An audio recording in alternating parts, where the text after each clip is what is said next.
अस्सलाम वालेकुम गाइस, मैं अदनान रऊफ़ अपने चैनल पाकिस्तान ट्रैवलिंग पैशन के साथ हाज़िर हैं। आज हम अपने चैनल में पोइट्री सेक्शन भी ऐड कर रहे हैं। इसका नाम इत्तफ़ाक़ है। तो शुरू करते हैं। ज़िंदगी में भी कितने हसीन इत्तफ़ाक़ होते हैं कि जिनको सोचते थे ख़यालों में, ख्वाबों में, बदलते हुए मोड़ की तरह अचानक सामने आ जाते हैं। फिर उन्हीं के ख़यालों में दिन रात गुज़रते हैं।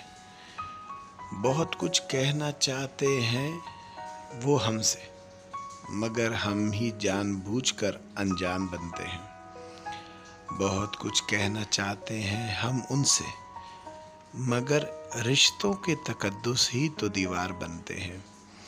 उनसे मिलने की बेताबी क्या बयान करूं अदनान, बस उंगलियों पर लम्हात को गिना करते हैं।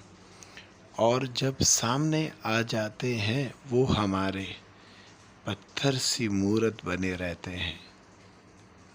अदनान रऊफ़ राजपूत। आपकी हौसला अफ़ज़ाई का शुक्रिया।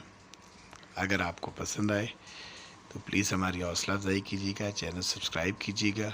इंशाल्लाह आपके साथ उर्दू लिटरेचर भी शेयर किया जाएगा। बहुत सारी पोइट्री मैंने लिखी है, बहुत सारे आर्टिकल्स लिखे हुए, ये भी होगा। और ये हमारा चैनल मल्टीपल चीज़ें आपको प्रोवाइड करेगा। इंटरटेनमेंट भी होगी, एजुकेशंस भी होगी, और इंशाल्लाह ताला पोइट्री भी होगी, रिलीजियस बातें भी होंगी, सब कुछ होगा।